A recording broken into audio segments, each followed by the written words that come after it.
किस तरह सम्यक दृष्टि ज्ञानी मोक्ष के मार्ग में आगे बढ़ता है उसका स्वरूप यहाँ पर सदगुरुदेव दर्शा रहे हैं। कैसे चारित्र के मार्ग में आगे बढ़ा जाता है। सम्यक चारित्र का मार्ग बनना बहुत दुर्लभ है, क्योंकि सम्यक दर्शन होने के बाद भी जीव को जब तक सम्यक चारित्र पूर्ण रूप से धारण नहीं करता तब तक जीव को सिद्धि और मुक्ति की उपलब्धि नहीं होती। गुरुदेव यहाँ पर कह रहे हैं कि जैसे बने वैसे हमें मोक्ष के मार्ग में आगे बढ़ना है।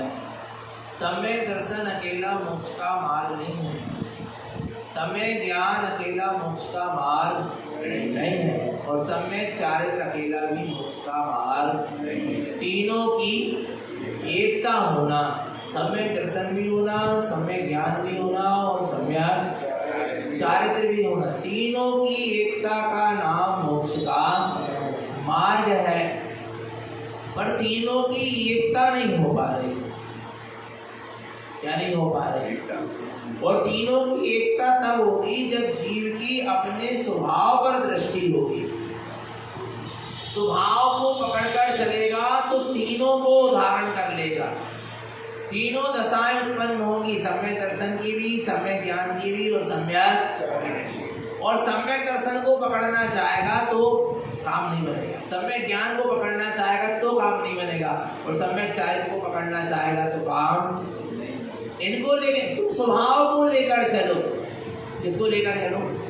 स्वभाव को, अपना जो मूल स्वरूप है उसको लेकर चलो, तो अपने आप ये दशाएं क्या हो जाएंगी, रत्नात्रय अपने आप प्रकट हो जाएंगे। हमारा जोर सम्यक दर्शन पे नहीं होना चाहिए, हमारा जोर सम्यक ज्ञान पे नहीं होना चाहिए, हमारा जोर सम्यक चारित्र पे नहीं होना चाहिए, हमारा पूरा जोर स्वभाव पर होना चाहिए।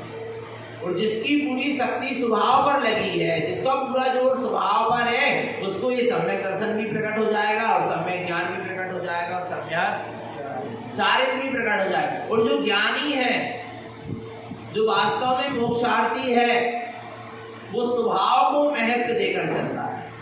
और जब स्वभाव का महत्व होता है तो वहां दर्शन ज्ञान चारित्र की ये पर्याय अपने आप प्रकट होती चली जाती है। महत्व किसका होना चाहिए? देखो, जिसके जीवन में सम्यक दर्शन है, सम्यक ज्ञान है, उसको भी अपने स्वभाव का ही महत्व है। जिसके जीवन में सम्यक चारित्र भी प्रकट हो गया है, उसको प्रकट पर्याय का महत्व नहीं है, उसको स्वभाव का ही क्या है, महत्व। जीव क्या करता है, साधन को और साधना को वो महत्व दे देता है और साध्य को भूल जाता है।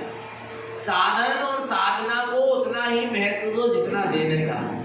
बाकी महत्व किसका होना चाहिए? साधन का, स्वभाव को माने साधन का महत्व होगा तो साधन और साधना सहज होगी, और साधन और साधना सहज होंगी तो उसकी सिद्धियां भी, माने उसका फल भी अपन को सहज क्या होगा, मिलेगा। फल तो मिलेगा ही मिलेगा। तुम तो अपने स्वभाव की साधना करो, अपने साध को लक्ष्य में लेकर चलो, अपने आप तुम्हारा मार्ग क्या होगा, बनता चला जाएगा। देखो यहाँ पर गुरुदेव क्या कह रहे हैं, इसको देखना है, किसकी दृष्टि रखना है, पढ़ेंगे। तीर्थ सुदृष्टम पंचार्थ पंच ज्ञान परमेष्टि पंचाचार सुचरणम सम्मतम शुद्धन्या आचरणम। तीर्थ शुद्धदृष्टम, तीर्थ सम्यक दर्शन, सम्यक ज्ञान और सम्यक चारित्र में शुद्ध दृष्टम। जो सम्यक दर्शन, सम्यक ज्ञान, सम्यक चारित्र में जो अपना रत्नात्रय स्वभाव है, उसकी शुद्ध क्या होना चाहिए, दृष्टि होना चाहिए। उसकी दृष्टि हो, किसकी, रत्नात्रय में स्वभाव की दृष्टि हो, शुद्ध स्वभाव की दृष्टि हो आ रहा है। और जहाँ शुद्ध स्वभाव की दृष्टि होगी वहां पर ये सम्यक दर्शन, सम्यक ज्ञान और सम्यक चारित्र अपने आप क्या होंगे, प्रकट होंगे। और शुद्ध पर दृष्टि नहीं होगी तो कभी भी, शुद्ध तत्व में दृष्टि नहीं होगी तो कभी भी ये रत्नात्रय प्रकट होने वाले। जिन जिनको भी ये रत्नात्रय प्रकट हुए हैं अपने शुद्ध स्वभाव की दृष्टि से ही प्रकट हुए। तीर्थ शुद्धदृष्टम, इसको देखो, यार सम्यक दर्शन, सम्यक ज्ञान और सम्यक चारित्र मई जो शुद्ध स्वभाव है उसको देखो। इसको देखो, सम्यक दर्शन अकेले को मत देखो, सम्यक ज्ञान अकेले को मत देखो, सम्यक चारित्र अकेले को, किसको देखो, स्वभाव को देखो। जो स्वभाव पर जोर देकर चलेगा आ रहा है, अपने आप ये रत्नात्रय समझ जाएंगे। आपको पता है सम्यक दृष्टि किसको संभालता है, सम्यक दृष्टि की दृष्टि कहाँ होती है, सम्यक दृष्टि की दृष्टि सम्यक दृष्टि पे नहीं होती, सम्यक दृष्टि की दृष्टि सम्यक दर्शन पे नहीं होती, सम्यक दृष्टि की दृष्टि स्वभाव पर होती है तो सम्यक दर्शन समझा रहता है। सम्यक ज्ञानी की दृष्टि सम्यक ज्ञान पे नहीं होती, किस पर होती है, स्वभाव पर होती तो सम्यक ज्ञान समझा रहता है। सम्यक चारित्र वाला जो जीव है उसकी दृष्टि स्वभाव में रहती तो सम्यक चारित्र समझा रहता है, सम्यक चारित्र की पर्याय पे दृष्टि नहीं होती। ज्ञान जानता है सम्यक दर्शन ज्ञान चारित्र, ज्ञान लगा रहता है इनकी साधना में, पालन में, आराधना में, रत्नात्रय की, पर दृष्टि कहाँ होती है, स्वभाव पर होती है। नहीं आ रहा समझ में, दृष्टि स्वभाव पर होती है और ज्ञान में इनका पालन और साधना। रत्नात्रय की साधना और रत्नात्रय का पालन काय में होता है, ज्ञान में होता है। जितनी भी साधना है वो सब किसमें होती है, ज्ञान में होती है। दृष्टि कहाँ होती है, स्वभाव पर होती है। नहीं आ रहा भगवान आत्मा, कदम सीढ़ी पे रख रहे रहे हो पर दृष्टि कहाँ है? लक्ष्य पर। नहीं आ रहा समझ? कदम कहाँ पे रख रहे हो? सीढ़ी पे। पर दृष्टि कहाँ है? लक्ष्य पर है ना, मंजिल पर दृष्टि है, सीढ़ी पे दृष्टि नहीं है। ऐसे सम्यक दृष्टि की दृष्टि कहाँ है? स्वभाव पर है। और ज्ञान कहाँ है? सीढ़ियों पर। ज्ञान चढ़ता है, ज्ञान में साधना है। ज्ञान सम्यक दर्शन ज्ञान चारित्र का की साधना करेगा, फिर वही ज्ञान सम्यक दर्शन ज्ञान चारित्र का पालन करेगा, उसमें आचरण करेगा। इस चरण बीच का क्या है? मार्ग है। पर दृष्टि कहाँ टिकी? जो जिसने पहली सीढ़ी में भी कदम रख लिया ना सम्यक दर्शन की, उसकी भी दृष्टि कहाँ है? मंजिल पर है, लक्ष्य पर है, स्वभाव पर। जिसने सम्यक ज्ञान की सीढ़ी पे कदम रख लिया, उसकी भी दृष्टि कहाँ है? ज्ञान तो सम्यक ज्ञान में लगा है, परंतु दृष्टि कहाँ है? स्वभाव पर है। दृष्टि स्वभाव से हटेगी, मार्ग साधना पूरी विचलित हो जाएगी। स्वभाव पर दृष्टि रखना पड़ेगा, लक्ष्य पर मंजिल पर दृष्टि रखना पड़ेगा। आ रहा है? सम्यक चारित्र वाला भी सीढ़ी पे आगे कदम रख रहा है, पर उसकी दृष्टि कहाँ है? स्वभाव पर। सम्यक चारित्र की सीढ़ी पे कदम तो रखा गया, ज्ञान सम्यक चारित्र तक पहुंच गया, पर दृष्टि कहाँ टिकी? तीनों की दृष्टि कहाँ टिकी है? दर्शन ज्ञान चारित्र तीनों की दृष्टि कहाँ टिकी है? स्वभाव पर टिकी। स्वभाव से दृष्टि यदि क्या हो जाएगी? हट जाएगी, तो ना दर्शन की साथ दर्शन टिक पाएगा, ना ज्ञान टिक पाएगा, ना चारित्र। इसलिए यहाँ पर लिखा किस पर दृष्टि टिकी होना चाहिए? स्वभाव पर दृष्टि टिकी होगी तो सब समझे रहेंगे, और स्वभाव पर दृष्टि नहीं टिकेगी तो कुछ समझ नहीं पाएगा। अच्छा एक चीज बताओ, आप गाड़ी में सफर कर रहे हैं, काय में? फोर व्हीलर में सफर कर रहे हैं। अब फोर व्हीलर में बहुत सारे लोग, फोर व्हीलर में क्या है? बहुत सारे लोग बैठे हैं। कौन कौन बैठे हैं? बहुत सारे लोग बैठे, बच्चे बैठे, स्त्री बैठे, पुरुष बैठे, सब बैठे, बहुत सारे लोग बैठे, ठीक है ना? और उसमें बहुत सारा सामान भी रखा, सोना चांदी धन दौलत कपड़े लत्ते बैग सब रखा है, बहुत सारा सामान रखा है। आया समझ में? उसमें ड्राइवर भी है। ड्राइवर भी है कि नहीं है? गाड़ी चला रहा है। अब सामने से एकदम अंधा मोड़ आया, ये सामने से ट्रक आ रहा है, अब उसको क्या करना पड़ेगा? अब बिल्कुल ऐसी स्थिति लग रही है कि अब क्या पता क्या घटना घट जाए। ड्राइवर किसको संभालेगा? कौन से बैग को पहले संभालेगा? सोने चांदी के बैग को पहले संभालेगा, या कपड़ों के बैग को संभालेगा, कि बच्चों को पहले संभालेगा, उसमें बैठे कि स्त्री को संभालेगा, कि पुरुष को किसको संभालेगा? किसको संभालेगा? बोलो ना, किसको संभालेगा? वो सबसे पहले अपने आप को संभालेगा। वो समझ गया तो सब जितने हैं सब क्या हो जाएंगे? समझ जाएंगे। नहीं आ रहा समझ में भगवान? वो क्या हो जाएगा? ड्राइवर यदि क्या हो गया? समझ गया, उसकी दृष्टि उसका बैलेंस वो बना के चलेगा, तो सब क्या हो जाएंगे? और किसी एक को संभालने के चक्कर में लगेगा तो सब चले जाएंगे। ऐसे ही सम्यक दृष्टि ज्ञानी दर्शन को नहीं संभालता, ज्ञान को नहीं संभालता, चारित्र को नहीं संभालता, संयम को नहीं संभालता, आरा भगवान आत्मा जितने भी चीज साधना है उसको नहीं, उनको किसको संभालता? सबसे पहले अपने स्वभाव को, अपनी दृष्टि को अपने स्वभाव में टिकाए रखता है। तो जैसा उसकी दृष्टि हट जाए, उसकी किसकी? ड्राइवर की। तो बोलो ना, दृष्टि हटी और दुर्घटना। ऐसे ही पूरे जो साधक है मोक्ष मार्ग का, चाहे वो अवृति श्रावक हो, चाहे वृति श्रावक हो, चाहे महाव्रति श्रावक हो, वो सबसे पहले किसको संभालते? अपनी दृष्टि को संभालते हैं, अपनी दृष्टि को अपने स्वभाव में लगाए रखते हैं, अपनी दृष्टि को अपने स्वभाव में टिकाए रखते हैं, जिससे पूरा मोक्ष का मार्ग क्या होता है? टिका रहता है। एक की समान में लग जाएंगे तो दूसरा गड़बड़ हो जाएगा, दूसरे की समान में लगेंगे तीसरा गड़बड़ हो, और स्वभाव को देखते रहोगे तो सब सही चलता है। आ रहा नहीं आ रहा? किसको संभालना है? एक को। किसको? एक को। दृष्टि कहाँ होना चाहिए? स्वभाव में होना चाहिए, और ज्ञान में पहले बीच की। पता है आपको, ड्राइवर के ज्ञान में सब चल रहा है, सामने ट्रक आ रहा है, नहीं चल रहा क्या? बोलो, आ रहा है, अंधा मोड़ है, कैसे मोड़ना, कैसे क्या करना है, ब्रेक मारना कि नहीं मारना, कैसे जो भी कहते हैं, हमने चलाया नहीं इसलिए हमें ज्यादा आइडिया नहीं है। आ रहा नहीं, कहाँ लाइट देना, कहाँ नहीं देना, जो भी कहते हैं भगवान आत्मा जो भी कर रहे हो, आ रहा नहीं आ रहा, कहाँ हॉर्न देना नहीं देना, ये सब किसमें चल रहा है? तो दृष्टि कहाँ है? दृष्टि कहाँ है? बैलेंस नहीं आ रहा। उसके बाद इतना पीछे भी देख लेता, वो सामने जो आईना रखा रहता उससे पीछे भी देख लेता कि नहीं देख लेता, आजू बाजू वालों से बात भी कर लेता, और ज्यादा ही तो जे मल के नहीं आ रहा भगवान आत्मा विचार करना चेतन आत्मा सब तरफ क्या कर रहा है वो? ज्ञान सब जगह काम कर रहा, पर दृष्टि एक जगह काम कर रही है। कहाँ? बिल्कुल दृष्टि में बैलेंस बना हुआ है, बैलेंस पर दृष्टि है। क्या पर दृष्टि है? आंखों से देखने की बात नहीं चल रही, अंदर का उपयोग कहाँ है? बिल्कुल बैलेंस पे है। नहीं तो सब क्या हो जाएगा? तो ज्ञान अनेकांत होता है। ज्ञान कैसा होता है? ज्ञान सम्यक दर्शन में भी जाएगा, सम्यक ज्ञान को भी संभालेगा, सम्यक चारित्र को भी संभालने की बात करेगा, ज्ञान संयम को भी देखेगा, ज्ञान व्रतों को भी देखेगा, ज्ञान शुभाचरण को भी देखेगा, ज्ञान प्रतिक्रमण भी करेगा, प्रायश्चित भी करेगा। आ रहा नहीं आ रहा भगवान आपका ज्ञान उपदेश भी देगा, दूसरों को समझा। ज्ञान में बहुत सारी चीजें चलेगी, पर दृष्टि में एक स्वभाव। दृष्टि में क्या है?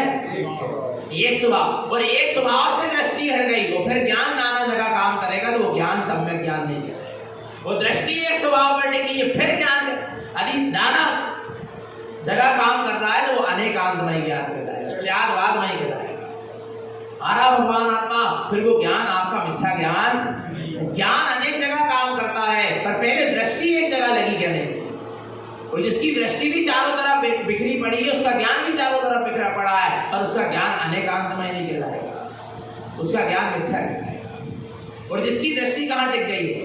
स्वभाव पर टिक गई है। आराम जिसकी दृष्टि एक स्वभाव पर टिकी है, फिर उसका ज्ञान यदि नाना जगह काम भी करे, अनेक चीजों को देखे भी, समझे भी, जाने भी आ रहा है, तो वो ज्ञान क्या कहलाएगा? अनेकांत कहलाएगा, सम्यक ज्ञान कहलाएगा, प्रमाण ज्ञान।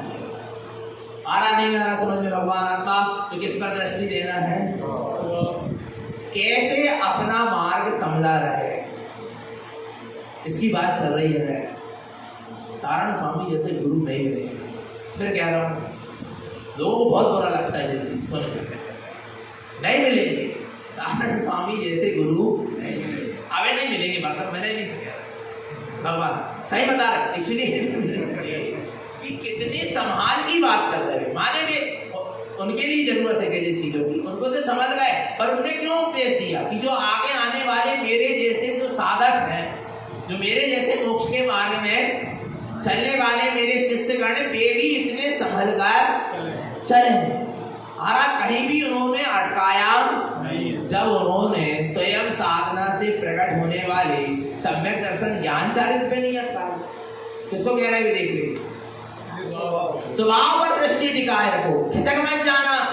तुम अपनी पर्यायों में भी विचलित मत हो जाना, अपने पर्यायों में भी मूर्छित मत हो जाना। पर पर्याय की बात तो बहुत दूर, आत्मा की पर्याय में ही तुम्हारा उपयोग कहीं विचलित ना हो जाए, मूर्छित ना हो जाए। तुम्हें तो अपने शुद्ध स्वभाव को पकड़कर चलना नहीं आ रहा भगवान आत्मा नहीं। आपको लहरें देखना है क्या? आपको समुद्र की गहराई में जाना है? बोलो, समुद्र में कितनी लहरें उठती क्या नहीं उठती? कहां से उठ रही है? समुद्र से उठती है। कहां समा जाती? समुद्र में समा जाती। आप लहर हो क्या समुद्र हो? पहले तो ये निर्णय, कौन? हम समुद्र हैं, हमारा स्वभाव समुद्र के समान है। और ये नाना प्रकार की जो पर्याय है वो सब किसके समान है? लहरों के समान। ये सब उठेंगी और उसी में क्या हो जाएंगे? समा जाएंगी। तुम किस किस लहर को देखोगे? ऐसी अनेक लहरें हैं, पर वो उठ कहां से रही है? उस आभास समुद्र को देखो, उस आभास जल को देखो, असीम जल को देखो। तो वर्तमान में जो उसमें छोटी छोटी लहरें उठ रही हैं उसको मत देखो। गुरु महाराज ऐसा कह रहे हैं। ऐसे ही तुम अपने अखंड स्वभाव को देखो, उस स्वभाव से भी यदि कुछ आत्मिक लहरें क्या हो रही हैं, आत्मिक पर्याय भी क्या हो रही हैं, प्रकट हो रही, तो उनकी तरफ दृष्टि मत आ रहा है। अर्थ शुद्ध दृष्टि। आपका मार्ग कैसे संभला रहेगा? लहरों में मूर्छित मत हो जाना, इन पर्यायों में मूर्छित मत हो जाना। तुम किसको देखते चलो? वो पता है जो पर्याय को ही सब कुछ मान लेगा, जो सीढ़ी को ही मंजिल मान लेगा, वो मंजिल तक। ये क्या है? ये बीच की साधना क्या है? सीढ़ी है, इसको मंजिल मत मान लेना, नहीं तो क्या हो जाओगे? अटक जाओगे, आगे नहीं बढ़ पाओगे, मंजिल तक नहीं बढ़ पाओगे। साधना मंजिल नहीं है, साध मंजिल है, सुधार्थ तत्व मंजिल है। और ये सम्यक दर्शन ज्ञान चाहे इसकी क्या है? साधना है। संयम वीतरागता सदुपयोग उसकी क्या है? साधना। गुण स्थानों का चढ़ना, श्रेणी का आरोहण करना, ये ज्ञान ध्यान तपस्या, ये क्या है? बीच की साथ नहीं, ये मंजिल नहीं है। पर व्यक्ति इनको करके ही क्या हो जा रहा है? संतुष्ट हो रहा है, क्योंकि उसको अपने लक्ष्य का पता नहीं है। और बिना लक्ष्य की दौड़, बिना लक्ष्य की साधना कोई काम की नहीं। आरा भगवान आत्मा तो किस पर दृष्टि करके चलना है? अपने शुद्ध स्वभाव पर दृष्टि करके चलना। तो आगे बढ़ना है क्या नहीं बढ़ना? बढ़ना है तो स्वभाव पर दृष्टि रखोगे तो ज्ञान भी आगे बढ़ेगा, चारित्र भी आगे, सब अपने आप आगे बढ़ता चला। और स्वभाव पर दृष्टि नहीं रखोगे तो कुछ आगे बढ़ने वाला नहीं है। क्या कहते हैं? तीर्थ शुद्धिष्टम, किस पर दृष्टि करो? अपने रत्नात्रय स्वभाव पर शुद्ध दृष्टि हो। पंचार्थम पंचज्ञान परमेष्टि, जो अपना शुद्धात्मा है वही तीर्थ है, सम्यक दर्शन ज्ञान चारित्र वाला है। पंचार्थम वही पंच अर्थ वाला। कितने अर्थ वाला है? शुद्धात्मा में ही पंच अर्थ है। पंच अर्थ समझते? अर्थ किसको कहते? अर्थ माने क्या है? नहीं पता। अर्थ माने प्रयोजन भूत चीज। अर्थ माने क्या? प्रयोजन भूत। प्रयोजन भूत क्या है? नहीं आ रहा है? आप व्यापार करते क्या नहीं करते? बोलो, करते हैं ना व्यापार? तो व्यापार जब करते हो तो पैसा आता है या नहीं आता? ग्राहक आता है, वो पैसे देके जाता है, कोई सामान लेता पैसे देके जाता है। उसने आपसे, आपके पास दिन भर में 1000 रुपए आए या 10,000 आए, तो आपने कितने की कमाई कर ली? आज आपके पास दुकान में कितने आए? 10,000 आए, तो आपने कितनी कमाई करी? 10,000 की कमाई करी क्या? कितने की करी? हिसाब लगाओ। नहीं यार, मुनाफा कितना हुआ? दृष्टि किस पर है? 10,000 पर है कि मुनाफा पर? जी बताओ। ऐसे यहाँ बैठकर 1 घंटा तत्व की चर्चा सुने। क्या सुने? कितने आए? समझ लो 10,000 आए। आरा भगवान आत्मा, परंतु मुनाफा कितना हुआ? मुनाफा उतना हुआ जितनी देर के लिए दृष्टि स्वभाव में गई, उपयोग स्वभाव के सन्मुख हुआ। जितनी आत्मा की महिमा आई, जितना उपयोग आत्मा के सन्मुख हुआ, जितनी आत्मा के प्रति भावना जागी, रुचि जागी, तड़प जागी, उतना क्या हुआ? बाकी नहीं आ रहा भगवान आत्मा। बस इतने आ रहा। मुनाफा देखो सबसे पहले। क्या देखो?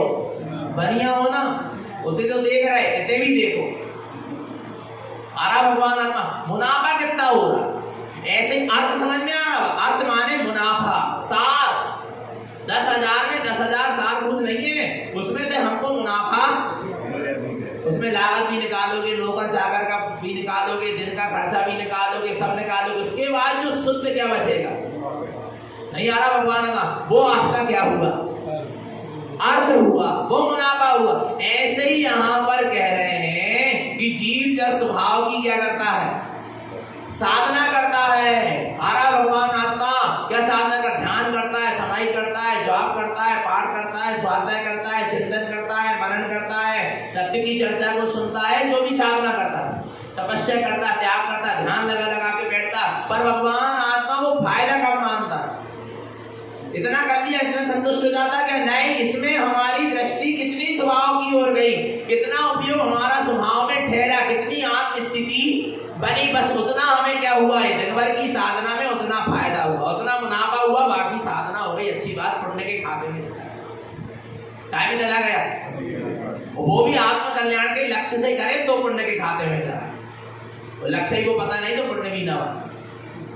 नहीं आ रहा भगवान आत्मा। पर मुनाफा कितना हुआ? जितनी स्वभाव की दृष्टि गई, इतनी साधना करने के सुबह से लेके शाम तक ध्यान, समाधि, जाप, पाठ, स्वाध्याय, आत्मचिंतन, मनन, नियम, संयम, व्रत, त्याग, तपस्या, इतनी पूरी साधना करने के बाद भी मुनाफा कितना हुआ? उतना ही हुआ जितनी दृष्टि स्वभाव की ओर गई, जितनी स्वभाव की सूरज चली, जितनी स्वभाव में स्थिरता बनी, जितनी स्वभाव में लीनता हुई, तन्मयता हुई, बस उतना क्या हुआ? फायदा हुआ, मुनाफा। इसके अलावा सब पुण्य के खाते में चला जाएगा। और संसार शरीर भोग के लक्ष्य से साधना करोगे, ख्याति लाभ पूजा के लिए, तो पुण्य भी नहीं, सब काय खाते में चला जाएगा। पाप के और मिथ्यात्व के और दुर्गति के खातिर। अर्थ समझ में आ रहा है? अर्थ समझ में आया? अर्थ माने प्रयोजनी, हमारे लिए प्रयोजन भूत क्या रहा? अर्थ शुद्धिष्टम। तुम अपने रत्नात्रय में शुद्ध स्वभाव को देखो। वही पंचार्थम पंच ज्ञान परमेष्टि, वही पंचार्थ है, वहीं से पंच अर्थ प्रकट होने वाले। कौन कौन से अर्थ होते हैं? 5 अर्थ। कौन कौन से अर्थ हैं? उत्पन्न अर्थ, हितकार अर्थ, सहकार अर्थ, चान अर्थ और पय अर्थ। कितने हो गए? कौन कौन से? उत्पन्न अर्थ, हितकार अर्थ, सहकार अर्थ, चान अर्थ और पय। उत्पन्न अर्थ कौन सा अर्थ? पहले उत्पन्न अर्थ। पहला अर्थ क्या है? उत्पन्न अर्थ अपने स्वभाव की दृष्टि क्या हो गई? उत्पन्न हो गई। कौन सा अर्थ है?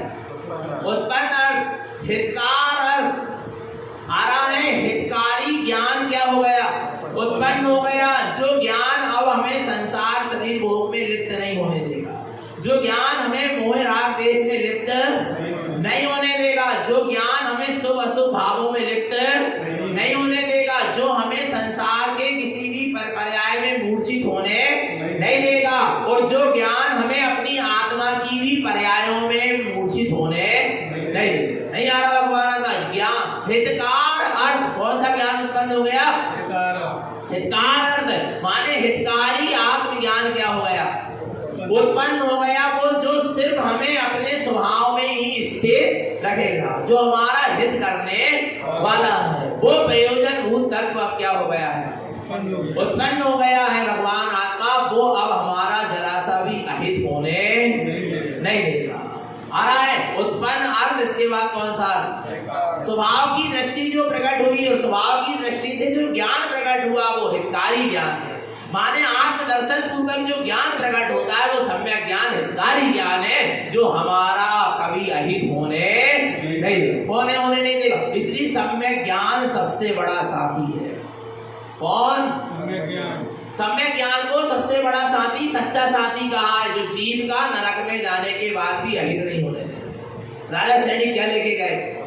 सम्यक ज्ञान को लेके गए, भेद विज्ञान की कला लेकर गए नरक में भी, क्योंकि सम्यक दर्शन के साथ सम्यक ज्ञान नियम से होता है, और वो सम्यक ज्ञान वहां सम्यक दर्शन को भी सुरक्षित रखे हैं राजा सैनिक के, और वो सम्यक ज्ञान सम्यक दर्शन की भी रक्षा कर रहा है, और वो जीव को कर्मों के बंधन में भी बंधने नहीं देगा। आरा भगवान आत्मा, और वो जीव को अपने आत्मा की बार बार सुरत दिलाए है नरकों में। कौन हित कर रहा वहां? उसका महावीर स्वामी, तारण स्वामी, बोलो ना। राजा सैनिक का हित कौन कर रहा है? हितकार अर्थ जो उसको हितकारी आत्मज्ञान क्या हुआ है? प्रकट हुआ है। इतने बड़े कर्म के उदय, पाप कर्म के उदय में भी उसको पुनः पाप कर्म नहीं बन रहा। क्यों नहीं बन रहा? क्योंकि हितकार अर्थ को लेकर गया नहीं आ रहा भगवान आत्मा। ऐसे ही सम्यक दृष्टि ज्ञानी स्वर्ग चला गया, हितकार अर्थ को लेकर गया, वहां की पुण्य की विभूति में वो फंस नहीं रहा, मूर्छित नहीं है। उसको हे जान रहा, वहां उस इतने पुण्य के बीच में भी, स्वर्ग में भी वो अपने आत्मा की सूरत को बनाए हुए है। आ रहा है पुण्य पुण्य में उलझने दे, ना जो पाप में उलझने दे, उसका नाम हितकार है। जिसने अपने स्वभाव को ही हितकारी माना है, ना पुण्य को हितकारी माना है, और ना पाप को हितकारी माना है, और ना आत्मा की नाना प्रकार की पर्यायों को हितकारी, सिर्फ आत्मा को जिसने क्या माना है? जिसने मात्र अपने त्रिकाली स्वभाव को हितकारी माना है, मंगलय मंगल स्वभाव को हितकारी माना है, वो क्या है? कौन सा अर्थ है? हितकार अर्थ है। पता है हितकार अर्थ वाले को सिद्धि और मुक्ति की भी चाह नहीं आ रहा समझ में?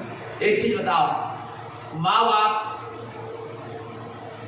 बाप का सच्चा हित कौन बच्चा सच्चा माँ बाप का हित चाह रहा है? बताओ, कौन बच्चा माँ बाप का सच्चा हित चाह रहा है? बताओ।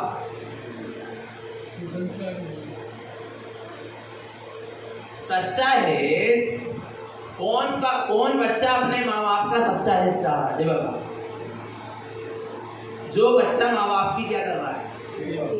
सेवा कर रहा है। और काय के लिए? काय के लिए? काय के लिए? देखना कितना सूक्ष्म स्वार्थ छुपा हुआ है। सुनना, एक सेवा काय के लिए कर रहा है? समाज का कहेगी, भय से सेवा। समाज का कहेगी भैया हम अपने माँ बाप की सेवा नहीं करेंगे, जो समाज क्या कहेगी? क्या वो हित चाह रहा है? वास्तव में भला हित हो जा रहा है माँ बाप का, उस चक्कर में नहीं आ रहा भगवान आत्मा, परंतु वो क्या हित चाह रहा है? बोलो ना, नहीं आ रहा समझ में भगवान आत्मा। दूसरा, कोई इसलिए माँ बाप की सेवा कर रहा है, इसलिए उसका हित चाह रहा है कि भैया इनकी धन दौलत क्या हो जाए, हमें क्या हो जाए, मिल जाए, जमीन जायदाद धन दौलत ये हमें मिल जाए, कहीं ये दूसरे को। माने तुम्हें अपने बाप पर विश्वास,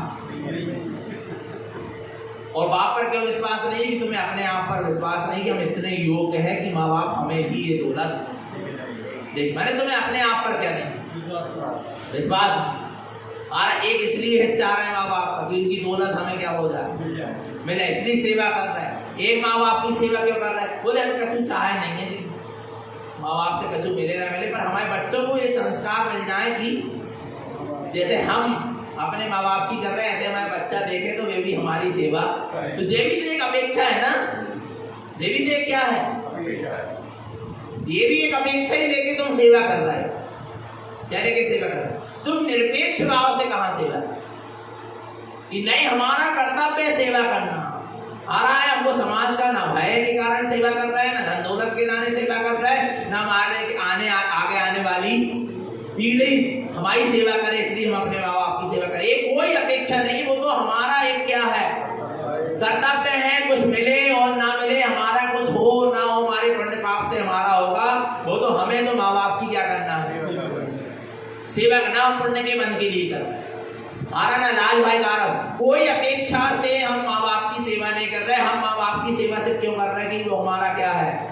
ऐसे ही हितकार अर्थ कहता है कि हम अपने स्वभाव की क्या कर रहे हैं, साधना कर रहे हैं। तो क्यों कर रहे हैं, क्यों कर रहे हैं? क्योंकि वो हमारा क्या है कर्तव्य है। अब हमें मोक्ष मिल जाए, सिद्धि मुक्ति मिल जाए, इसकी अपेक्षा वो तो मिलना हो, मिलेगी ही, तू चाहे तो और ना चाहे तो। हमें अपने स्वभाव की साधना करना ये हमारा क्या है कर्तव्य है। अब कर्म की निर्जरा हो जाए तो और ना होए वो तो होएगी, पर तू अपेक्षा मत रखना कर्मों की निर्जरा की। और दुर्गतियों का बंद हो जाए। सुबह एक भैया जी बेटे सामने कहने लगे, भैया जी आपको डर लगता है? नहीं लगता। दादाजी कहते थोड़ा थोड़ा तो लगता है इनको भी डर, हमें डर और हमें बहुत डर लगता है भगवान आत्मा पर। सुनना, ध्यान से समझना। बोल लगे जो कहने लगे आदि भैया कि डर इसलिए लगता है कि नरक निगोज से डर लगता। मैं कहना यही बात हुई कि नरक निगोज से नहीं डरता, सम्यक दृष्टि, क्योंकि नरक निगोज की जो पर्याय हो आएगी वो मेरी नहीं हो, जो मेरी है वो नरक निगोज की दशा मेरी नहीं हो सकती। मैं तो शुद्ध असंख्यात प्रदेशी चेतन तत्व भगवान नरक निगोज के डर से भी वो आत्मा की साधना नहीं करता कि आत्मा की साधना कर लेगी तो नरक निगोज नहीं जाना पड़ेगा। ये भाई जैसे समाज के भय से वो माँ बाप की सेवा कर रहा है, ऐसी दशा नहीं है यहाँ कि नरक निगोज के डर से हम आत्मा की साधना करें। अरे आत्मा की साधना करना हमारा क्या है कर्तव्य, परम कर्तव्य, परम आवश्यक कार्य है, इसलिए कर रहे हैं। हम नरक निगोज में जाएं और बिल्कुल उसकी अपेक्षा नहीं, कर्म क्षय हो जाए और ना हो उसकी अपेक्षा नहीं, और सिद्धि मुक्ति मिल जाए इसकी भी हमें कोई अपेक्षा नहीं। हमें आत्मा की साधना करना ये हमारा क्या है कर्तव्य। बात खत्म। क्या इतने निरपेक्ष होकर आत्मा की साधना कर रहे हो? क्या इतने निरपेक्ष होकर आत्मा की साधना के मार्ग में निकले हो? बोलो। जब तो तुम साधक कहलाओगे, जब तो जिनको कर्म की निर्जरा और मुक्ति की भी अपेक्षा नहीं है, उनको फिर ख्याति लाभ पूजा की अपेक्षा होगी कि मैं इतने नियम संयम पाल रहा है, वो कर रहा हूँ, तपस्या कर रहा हूँ, तो मुझे लोग क्या करें, पूछे माने नाम करें। विचार करना भगवान आत्मा नहीं आ रहा समझ में। कितना निरपेक्ष जीवन होता है एक साधक का। हितकार अर्थ कहता है, कौन सा अर्थ? हितकार अर्थ कहता है कि आत्मा का हित कर गाय के लिए वो मेरा क्या है कर्तव्य, बस इसलिए। आगे क्या होगा और क्या नहीं होगा इससे मुझे कोई मतलब नहीं है। जो विकल्पों से शून्य होकर आत्मा में समा जाता है, वो वास्तव में सिद्धि को क्या करता है, पाता है। और सिद्धि का विकल्प लेके, कर्मों के 6 के विकल्प को लेकर जो आत्मा की साधना करना चाहेगा वो कभी आत्मा में समा नहीं पाएगा, ना कर्म की निर्जरा हो पाएगी, ना सिद्धि हो पाएगी। जो कर्म की निर्जरा के भी विकल्प को छोड़कर और सिद्धि और मुक्ति के भी विकल्प को छोड़कर आत्मा में सारे विकल्पों को छोड़कर विकल्पों से शून्य होकर आत्मा में समा जाता है, वो सहज ही सिद्धि को पा जाता है। सारा भगवान आत्मा, इसका नाम क्या है, हितकार अर्थ। जो आत्मा का अहित होने तुम आत्मा की साधना करोगे तो आत्मा का अहित तो वैसे ही हमारा हित हो जाए, ये भी भावना नहीं है, उसका नाम क्या है, हितकार। अरे वो तो साधना करेंगे आत्मा की स्वभाव की तो अपने आप हित तो होना ही होना, इसमें विकल्प की कोई बात नहीं है। आ रहा है तो उत्पन्न अर्थ हितकार सहकार। तुम अपने प्रयोजन भूत स्वभाव का क्या करो, सहकार करो। सहकार करने योग्य है तो किसका सहकार करो, अपने निज आत्म स्वभाव का ही हमें क्या करना है, सहकार करना है। इसके अलावा और किसी का पर का हमें सहकार, किसका सहकार करो, कौन सी स्थिति में, अविरत सम्यक दृष्टि भी आत्मा का सहकार करने में लगा है, व्रति भी आत्मा के सहकार में लगा, महाव्रति साधु भी आत्मा के ही सहकार में। अब कौन कितना कर पा रहा है वो उसकी साधना पर डिपेंड करता है, पर सब लोग सहकार किसका करना चाह रहे हैं, आत्मा का। अच्छा, यहाँ से हम उपदेश दे रहे हैं, आत्मा की बात बता रहे हैं, तो हम भी किसके सहकार की बात कर रहे हैं, आत्मा की। और आप लोग भी सुन रहे हैं तो काय के लिए सुन रहे हो कि आत्मा का क्या हो जाए, सहकार हो जाए। तो जहाँ उत्पन्न अर्थ प्रकट होता है, जहाँ पर सम्यक स्वभाव की दृष्टि उत्पन्न होती है, और जहाँ पर हितकार अर्थ प्रकट होता है, अर्थात आत्मिक ज्ञान प्रकट होता है, सम्यक ज्ञान प्रकट होता है, वहाँ सहकार अर्थ भी क्या होता है, प्रकट होता है। फिर वो हितकार अर्थ पर का सहकार करने नहीं देते, वो सम्यक ज्ञान फिर जीव को स्वभाव का ही सहकार कराता है, पर का सहकार नहीं कराता। और जहाँ सहकार स्वभाव का होता है वहां सम्यक चारित्र क्या होता है, प्रकट होता है। क्या प्रकट हो जाता है, सम्यक चारित्र प्रकट होता है, जहाँ सहकार अर्थ होता है। हमारा भगवान आत्मा स्वभाव का ही सहकार होता जा रहा है, स्वभाव का ही क्या होता जा रहा है, जिसको हित रूप माना था उसी का सहकार हो रहा है, उसी में समाता चला जा रहा है, उसी में स्थित होता चला जा रहा है। ये उत्पन्न अर्थ, हितकार अर्थ, सहकार। इसके बाद कौन सा अर्थ है, जान अर्थ। कौन सा अर्थ, जान अर्थ कहते हैं। भगवान आत्मा जहाँ उत्पन्न अर्थ, हितकार अर्थ और सहकार अर्थ के द्वारा स्वभाव का सहकार करते करते करते करते उपयोग स्वभाव में क्या हो गया, ठहर गया। इसके जान अर्थ अब क्या बचा, मात्र ज्ञान ज्ञान ज्ञान ज्ञान ज्ञान ज्ञान ही बचा। ज्ञान के लिए ज्ञान ही प्रयोजनभूत रह गया। अब ज्ञान के लिए न सम्यक दर्शन, न सम्यक ज्ञान, न सम्यक चारित्र पर्याय महत्वपूर्ण नहीं रहे। ज्ञान के लिए अब आत्मा के अनंत गुण नहीं, अखंड सत्ता महत्वपूर्ण है। जान अर्थ, इसको जान अर्थ मान ज्ञान के लिए ज्ञान ज्ञान ज्ञान, साधक के लिए मात्र जहां ज्ञान ही ज्ञान क्या रह गया, प्रयोजन भूत रह गया। इसके अलावा और कुछ प्रयोजन भूत नहीं रहे। ज्ञान के लिए ज्ञान ही सब कुछ रह गया, ज्ञान ने ज्ञान को ही सब कुछ मानकर बैठ गया। अब उसको किसी पर्याय की चाहे नहीं है। जान अर्थ पय अर्थ, कौन सा अर्थ, कौन सा अर्थ, पय अर्थ। पय अर्थ कहते हैं परम अर्थ को। कौन से अर्थ को, जान अर्थ के द्वारा पय अर्थ होता है। पय अर्थ माने जहां पर पूर्ण दशा को जीव उपलब्ध कर लेता है, वो कौन सी दशा है, पय अर्थ। जहां उपयोग और स्वभाव एक में हो गए, अब किसी में कोई भेद, समग्र शक्ति सिमट कर अपने स्वभाव में आ गई और एक अखंड शक्ति प्रकट हो गई। कौन सी शक्ति प्रकट हो गई, उसका नाम क्या है, पय अर्थ। क्योंकि पय कहते उपयोग, 4 दर्शन उपयोग और 8 ज्ञान उपयोग, एक सारे उपयोग की शक्ति अपने में क्या हो गई, उपयोग को आ रहा है, अपनी शक्ति का बोध हुआ, ये उत्पन्न अर्थ है। आ रहा है जीव की शक्ति, आत्मा की शक्ति आत्मा में ही काम करने लगी, ये कौन सा अर्थ है, हितकार अर्थ है।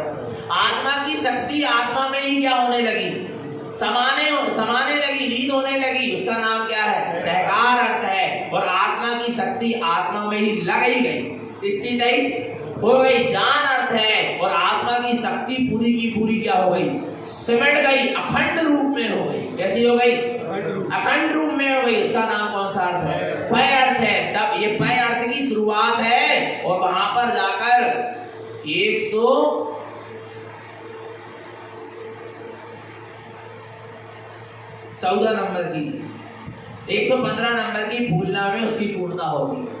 जब समग्र शक्ति क्या हो जाएगी, सिमट जाएगी आत्मा की। ऐसे ही नहीं हो गई, तो कहने में आ गए 15 मिनट में पूरे अर्थ बता रहे, पर भगवान आत्मा इसकी साधना में 115 नंबर की पूर्णता में जाकर इसकी पूर्णता होगी। क्या पूर्णता होगी, हम अपने ओवन पे माडुगी रली, ओवन समय रली मुक्ति चली।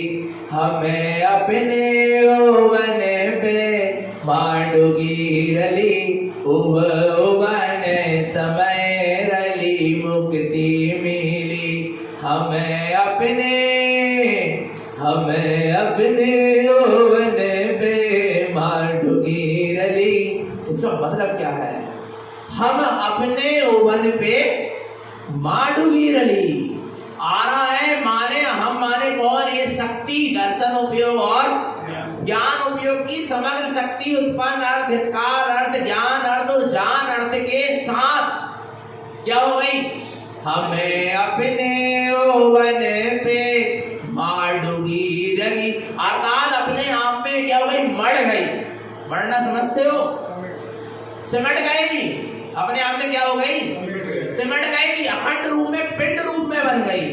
अब इसका कोई भी कर्म का होता है इसका घात कर सकता नहीं, कोई भी कर्म का होता है और कोई भी कर्म परमाणु इसको अब छू भी नहीं सकता। अब जीव अखंड रूप से आ रहा है, एक पिंड रूप में हो गया, एक अखंड रूप में हो गया। इसकी शक्ति पूरी समग्र क्या हो गई है, सिमट गई, मर गई। जैसे आटा क्या है, बिखरा पड़ा, क्या पड़ा है, एक एक परमाणु आटा के क्या है, बिखरे पड़े, उसको क्या कर लो, फिर मार लो, जल डाल के क्या कर लिया, तो मार लिया, अवसन लिया, आरा नहीं आ रहा, वो एक पिंड के रूप में क्या हो गया, बन गया। ऐसे ही भगवान आत्मा यहाँ पर जो आत्मा के दर्शन ज्ञान की शक्ति नाना प्रकार से पर और पर्याय में क्या पड़ी थी, बिखरी पड़ी थी, और उस साधक ने, आत्मज्ञानी साधक ने उस शक्ति को क्या कर लिया, बोलो, उत्पन्न अर्थ, कार अर्थ, सहकार अर्थ और जान अर्थ के द्वारा क्या कर लिया, समेट लिया, अर्थात वो पिंड रूप में अपने आप में स्थिर हो गया। इसको कहते हैं ज्ञान पिंड। कौन सा पिंड, ज्ञान पिंड, ज्ञान पिंड। ज्ञान ही ज्ञान बचा, अब ज्ञान की शक्ति किंचित भी बाहर जा सकती नहीं, ये पय अर्थ की उपलब्धि हो गई। तब गुरु महाराज कहते हैं, हमें अपने ओवन पे माडुगी रली, ओवन समय रली मुक्ति मिली। क्या मिल गई, क्या मिल गई, मुक्ति मिल गई।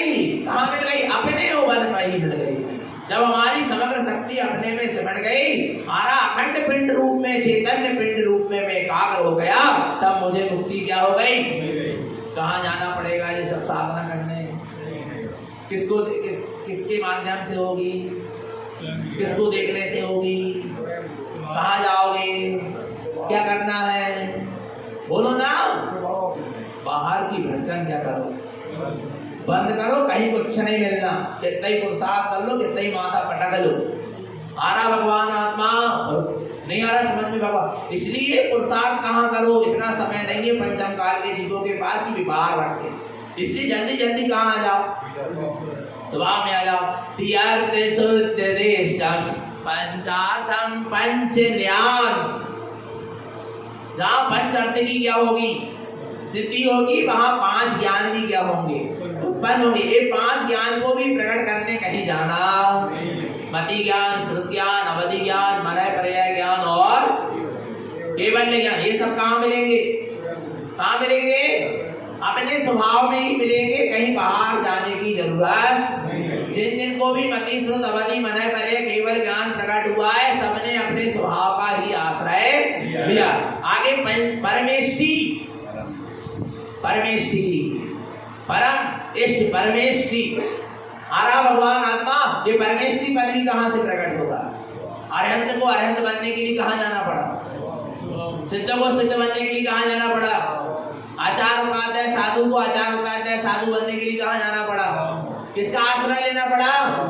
अपने स्वभाव का आश्रय लेना पड़ा, क्योंकि आत्मा में ही ये पंच परमेष्टि पद स्थित है, कहीं बाहर नहीं है। आत्मा की ही ये 5 पर्याय है, अरहंत सिद्ध आचार उपाध्याय और सद। ये किसकी पर्याय है?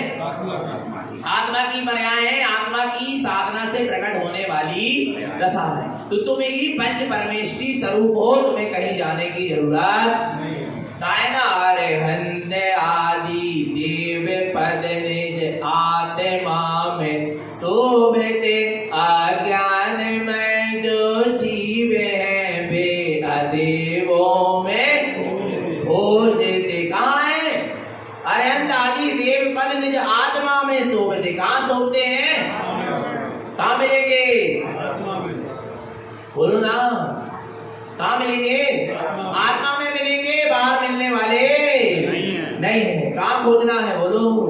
तुम अपने आप को जान लो, तुम अपने आप में समा जाओ, तुम अपने आप में लीन हो जाओ। ये अरहंत सिद्ध आचार उपाध्याय साधु, ये पंच परमेष्टि पद अपने आप क्या हो जाएंगे? प्रकट हो जाएंगे। कुछ करने की आवश्यकता नहीं है। आगे देखो,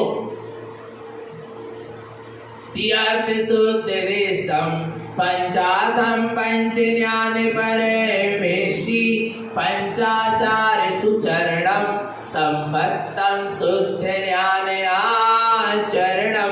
पंचाचार भी का प्रकट कहाँ से होंगे? 5 ही 5 की बात चल रही है। पंच अर्थ की, पंच ज्ञान की, पंच परमेष्टि की और पंचाचार सुचरणम। इसमें आचरण करना है। पंचाचार में दर्शनाचार, ज्ञानाचार, तपाचार, वीर्याचार और चारित्राचार। तब दर्शनाचार स्वभाव के दर्शन में आचरण करो, ज्ञानाचार स्वभाव के ज्ञान में आचरण करो, दर्शनाचार, ज्ञानाचार, तपाचार। तप का मतलब क्या है? बाहर में तपस्या करो, करो, अच्छी बात है, पर तपाचार का मतलब है अपने ज्ञान के प्रकाश में तपो, ध्यान की अग्नि में तपो। और नहीं तो पहाड़ में जाकर बैठ भी गए और सूर्य के नीचे जाकर बैठ भी गए और अंदर में ज्ञान और ध्यान की अग्नि नहीं जली तो कुछ तप नहीं होना, एक कर्म की निर्जरा, शरीर सूख जाएगा, पसीना निकल जाएगा। पर कर्म निकलने वाले, कर्म को निकालने के लिए पहले क्या करना पड़ेगा?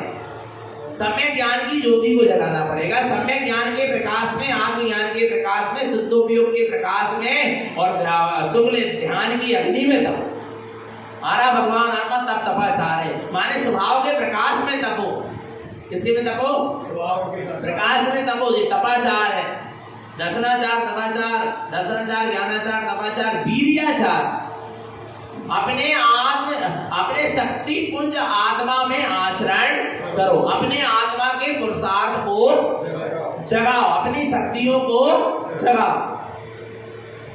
थोड़ा सा विषय समझना, अपनी शक्ति को क्या करो? जगाओ। बहुत दिन पहले की बात है, एक मौन 11 व्रत आता है। क्या आता है? जो सुपोषण स्वामी के जीव ने किया था मौन 11, उसमें 48 घंटे तक पाप आरंभ का त्याग करके बिना लिखे इशारा करे कैसा रहना पड़ता है? मौन माने मौन, इशारा को नहीं, पाप आरंभ का त्याग करके चैत्यालय में रहना पड़ता है। वो मौन 11 व्रत होता है। आ रहा है? उस समय बहुत दिन पहले की बात है, जब हम कॉलेज पढ़ते होंगे, जब एक चिंतन आया, हम भी रहते हो व्रत को, तो एक चिंतन आया कि मिथ्या दृष्टि इतनी तब कर ले रहा, भूखे रह जा रहे, एक टाइम भोजन कर ले रहा है, पैदल चल ले रहा है, गर्मी ठंडी सहन कर ले रहा है, बिना वस्त्र के घूम रहे, पर मिथ्या है उनके पास। क्या है? कैसे कर ले रहे? समझ में नहीं आ रहा। उस समय छोटे थे और अभी भी छोटे ही है। आ रहा नहीं कहा भगवान आत्मा, पर बता रहे उस समय और बुद्धि छोटी थी तो कुछ समझ में नहीं आता था। पर एक प्रश्न जागा कि जितनी, क्योंकि वो ठंड में आता है, तो मौन 11 व्रत होता है, वो पूस के महीने में आता है। ठंड के समय आती वो मौन 11, बहुत ठंड रहती कड़ाके की उस समय, और 48 घंटे उपास करना। आ रहा है चैत्यालय में रहना। भगवान आत्मा इतनी ठंड रहती को हमको लगा कि वे माने आजकल जो पुलिंगी घूम रहे हैं, मिथ्या दृष्टि घूम रहे हैं, वे कैसे घूम ले रहे हैं, कैसे इतनी त्याग तपस्या कर ले रहे। देखना यही बात बताना चाह रहे हैं वीर्याचार वाली। किसकी बात बता रहे हैं? वीर्याचार वाली बात बता रहे हैं आपको। अरे ये कैसे कर ले रहे? उस समय एक अंदर से भावना आई, एक अंदर से एक समाधान मिला, क्योंकि अपना अंदर आत्मा ही अपना सच्चा क्या है, गुरु है। तब एक बात आई कि उस समय कि ये सहन करने वाला मार्ग नहीं है, ये साधना करने वाला, ये शक्तियों को जगाने वाला मार्ग है, सहन करने वाला मार्ग नहीं है। तुम तो शरीर को जैसा सहन करने लगो वैसा तुम्हारा शरीर क्या हो जाए, बन जाएगा। पहले आदिवासी रहते थे, आदि मानव रहते थे, नंगे ही घूमते थे, फिर उनको क्यों नहीं लगती थी ठंडी? क्योंकि उन्होंने अपने शरीर को वैसा ही बना लिया था, ढाल लिया। नहीं आ रहा समझ में भगवान? नहीं आ रहा समझ में? आप 2-3 दिन भूखे प्यासे रहो तो भी तकलीफ होगी, 4थे दिन से नहीं होगी, क्योंकि आपकी आदत वैसी बने। शरीर को तो जैसी आदत बनाओ वैसा बन जाता, वैसा ढल जाएगा। 2-4-6 महीने तुम जैसी साधना करो वैसे क्या हो जाएगा, शरीर बन जाएगा। जैसी आदत डलवा दो शरीर। आ रहा नहीं आ रहा भगवान आत्मा? आ रहा तो सहन करके साधना नहीं करना है, शक्तियों को प्रकट करके साधना करना है। ये उस समय एक अंदर से बात आई, वो अंदर आत्मा रूपी गुरु ने कहा, जो अपना तारण तरण है, उन गुरु महाराज ने कहा कि बेटा सहन करके साधना नहीं करना है, शक्तियों को प्रकट करके क्या करना, साधना करना है। तू अपनी प्रकाशमान चैतन्य शक्ति को प्रकट कर। आ रहा है फिर तुझे ठंड का अनुभव ही ना, तो ठंड को अनुभव हो रहा, पर नहीं हमें कपड़ा नहीं पहनने, हमें कंबल नहीं ओढ़ने, हमें चद्दर नहीं ओढ़ने, हमें तो सहन करने। तो पूरी शक्ति तेरी सहन करने में लगी, आत्मा में कहा नहीं आ रहा समझ में? पूरी शक्ति कहाँ में लगी? सहन करने में लगी, स्वभाव में कहाँ लगी? आ रहा है। और तू अपने अंदर ज्ञान की चैतन्य प्रकाशमान शक्ति को प्रकट करता, तू अपने प्रकाशमान चैतन्य स्वभाव को देखता रहता, तुझे ठंड का अनुभव ही नाम पता। शक्ति को प्रकट कर, वीर्याचार, शक्ति को प्रकट करके साधना करो, सहन करके साधना मत करो। नहीं आ रहा भगवान आत्मा? तू अंदर में अपने भगवान आत्मा में नाना प्रकार की अनेक शक्तियां, अभी 17 ज्योति शक्ति और 47 शक्ति और ये सब क्या होती है? अभी उपदेश सार में मैंने 47 शक्ति समझी थी जब चल रहा था शुरू। अरे ये शक्तियां अंदर से क्या होती जाती है, प्रकट होती चली जाती। और जब अंदर में अतीन्द्रिय आनंद का झरना झरता है, काय का झरना झरता है? अतीन्द्रिय आनंद का झरना झरेगा, वो अतीन्द्रिय आनंद के झरने में तू निमग्न हो जाएगा, तो तुझे बाहर में गर्मी नहीं लगेगी, तुझे पता ही नहीं चलेगा शरीर में गर्मी लग रही है, क्योंकि उपयोग कहाँ हो गया, कहाँ दिख गया? नहीं आ रहा बाबा? अतीन्द्रिय आनंद का झरना झरना। ऐसे ही तेरा ज्ञान अमृत का तू पान करेगा, काय का? तो तुझे भूख प्यास का ध्यान नहीं देगा, अपने आप उपवास हो जाएगा। पर सहन करके, यदि भूख भी लगी तो क्या कर रहा है? आ रहा नहीं, सहन करके साधना नहीं। सहन करके तो मैंने कई बार साधना करी, मुनि वृद्धार आनंद बात। आ रहा नहीं आ रहा? सहन करके साधना कर ली, पर शक्तियों को प्रकट करके साधना नहीं करी। अब हमारे इस बार जो साधना करना है वो आत्मा की शक्तियों को प्रकट करके करना, सहन करके साधना नहीं करना। आ रहा नहीं आ रहा कुछ समझ में भगवान आत्मा? तो क्या कह रहे हैं? दर्शनाचार, ज्ञानाचार, तपाचार और वीर्याचार, माने अपनी शक्तियों को क्या करो, प्रकट करो, अपनी आत्म शक्ति, आत्मा में अनंत शक्ति, उन शक्तियों को प्रकट करो, फिर आचरण करो।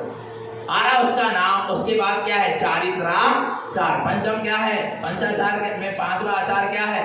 चारित्राचार। फिर सहज चारित्र का पालन होगा, फिर विकल्प नहीं होगा कि आज तो वो विधि से नहीं मिली, आज तो भोजन ही नहीं भया, अब तो इतनी ठंडी को मौसम आने, अब तो गर्मी को आने, अब तो बड़ी समस्या। आ रहा ये कछु समस्या तुम्हें, क्योंकि तुम्हारी शक्ति पूरी प्रकट हो गई है, अनंत शक्ति को देखकर चल रहे हो, आत्म शक्ति को लेकर चल रहे हो, तो सहज में तुम्हारे चारित्र का क्या होगा? पालन होगा। ये पंचाचार हो गए। सम्मतम शुद्ध ज्ञानाचरण। किसके जीवन में साधना होगी? की अर्थ की, पंचार्थ की, पंच ज्ञान की, पंचमेष्टि की और पंचाचार की। किसके जीवन में होगी? सुचरणम, जो अपने सम्यक पूर्वक ज्ञान स्वभाव में आचरण करेगा। सम्मतम शुद्ध ज्ञान आचरण, जो सम्यक पूर्वक शुद्ध ज्ञान स्वभाव में क्या करेगा? आचरण करेगा। तो स्वभाव में आचरण करेगा, उसको ही ये सारी दशाएं क्या होंगी? प्रकट होंगी। और जो स्वभाव को भूल कर लगा है साधना में, उसको कुछ भी प्रकट होने वाला नहीं। तो अपने शुद्ध सम्यक स्वरूप में आचरण करें, निरंतर निशुद्धात्म तत्व की सूरत बनी रहे, निशुद्धात्म देव की सूरत बनी रहे। और अपना सबका जीवन सम्यक और संयम में बना रहा है। बोलिए आचार्य प्रवर श्रीमद तारण देव की।